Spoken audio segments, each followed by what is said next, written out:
señora! ¡Mi señora! ¡Oh, no! ¡Ay! ¡Oh! ¡Oh! ¡Oh! ¡Ah! ¡El amo ya está aquí!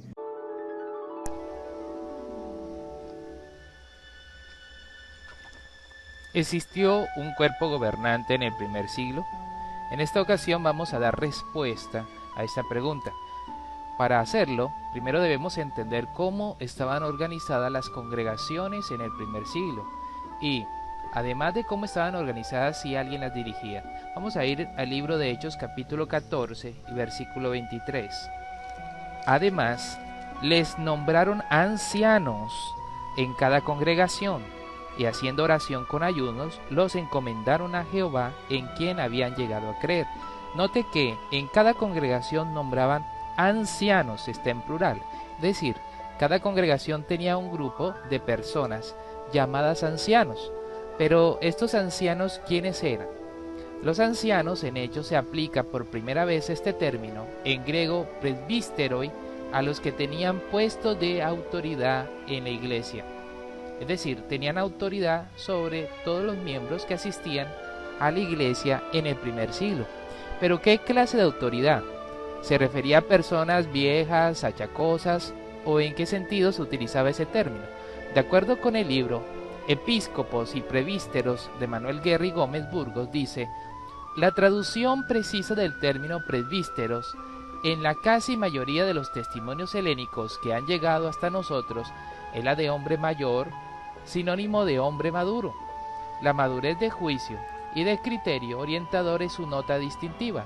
Tenga o no sentido técnico el término presbíteros, tanto en el mundo helénico como en el israelita, designa no al viejo achacoso, sino al hombre maduro, apto por su experiencia y prudencia para el gobierno de su familia o de su pueblo. De acuerdo con este texto, nos está indicando que el término anciano indicaba a la persona que vivía en el primer siglo, aquel hombre que, por su prudencia y su experiencia, era apto para el gobierno de su familia o de su pueblo. Si nos referimos al libro de Hechos, el capítulo 14, está haciendo alusión, era aquella persona que los gobernaba por ser, en sentido espiritual, una persona madura. Ahora vamos a buscar el libro de Efesios, el capítulo 4 y versículo 11. Y dio algunos como apóstoles, algunos como profetas, algunos como evangelizadores y algunos como pastores y maestros. Además de los ancianos, este texto decía que habían apóstoles en el primer siglo. Ahora busquemos 1 Corintios,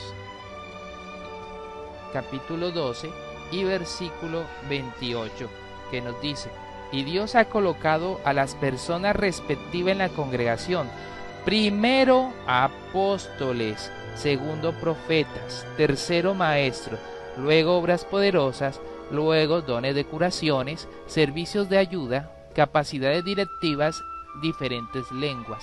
Note que al principio dice que ha colocado las personas respectivas en la congregación, pero dice primero apóstoles, lo que nos indican que los apóstoles estaban por encima de los ancianos en cada congregación. Vamos a buscar el libro de Hechos, capítulo 8, versículo 14. Cuando los apóstoles que estaban en Jerusalén oyeron que Samaria había aceptado la palabra de Dios, les despacharon a Pedro y a Juan. Note que los apóstoles tenían la autoridad suficiente, los que estaban en Jerusalén, para poder despachar a las personas a diferentes partes.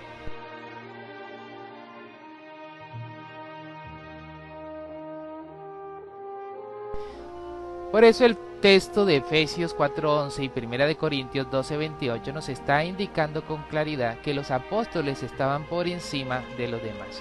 Vamos a buscar ahorita Hechos capítulo 2 y versículo 42, que nos dice: y continuaron dedicándose a la enseñanza de los apóstoles y a compartir unos con otros y a tomar comidas y a oraciones. ¿Qué estaban haciendo las congregaciones? Dice que continuaban dedicándose a la enseñanza de los apóstoles, por lo que nos está mostrando que las congregaciones, los ancianos, recibían la enseñanza de los apóstoles. Entonces estamos viendo aquí claramente que primero, tenían autoridad para enviar gente. Segundo, de acuerdo con la Biblia eran los primeros en autoridad. Y tercero, ellos impartían enseñanza a las congregaciones. Ahora vamos a buscar el libro de Hechos, capítulo 11 y versículo 22, que nos dice lo siguiente. El relato acerca de ellos llegó a los oídos de la congregación que estaba en Jerusalén, y estos enviaron a Bernabé hasta Antioquía. Note cómo los que estaban en Jerusalén todavía seguían enviando a diferentes personas a diferentes lugares. En este caso está mencionándose a Bernabé, que lo enviaron a Antioquía. Ya tenemos dos relatos en que se está enviando a personas. Ahora vamos a buscar Hechos 16, versículo 4, que nos dice lo siguiente. Ahora bien, a medida que iban viajando por las ciudades, entregaban a los de allí para que los observaran los decretos sobre los cuales habían tomado decisión los apóstoles y ancianos que estaban en Jerusalén. Mire este texto del libro de Hechos capítulo 16, el capítulo 16, que dice que los apóstoles y ancianos habían tomado decisión sobre algunos decretos que deberían observar los cristianos. Si se da cuenta que los apóstoles que estaban en Jerusalén estaban muy involucrados con la enseñanza, con impartir decretos, con enviar gente a diferentes partes para poder predicar. Lo que nos está diciendo que ellos, pues, obviamente constituyeron como especie de un cuerpo gobernante. Vamos a buscar ahorita el libro de Hechos, el capítulo 9. Vamos a leer los versículos 26 al 27, que nos dice así. Al llegar a Jerusalén, él se esforzó por unirse a los discípulos, pero todos le tenían miedo, porque no creían que fuera discípulo. De modo que Bernabé vino en socorro de él y lo condujo a los apóstoles y les dijo en detalle cómo en el camino éste había visto al Señor y que le había hablado, y cómo en Damasco había hablado denodadamente en el nombre de Jesús. Note que Bernabé, cuando encontró a Saulo, ¿dónde lo llevó? Dice que lo condujo a los apóstoles. Si ellos no tuvieran aquella autoridad, ¿por qué Bernabé los condujo a los apóstoles? Una pregunta muy interesante.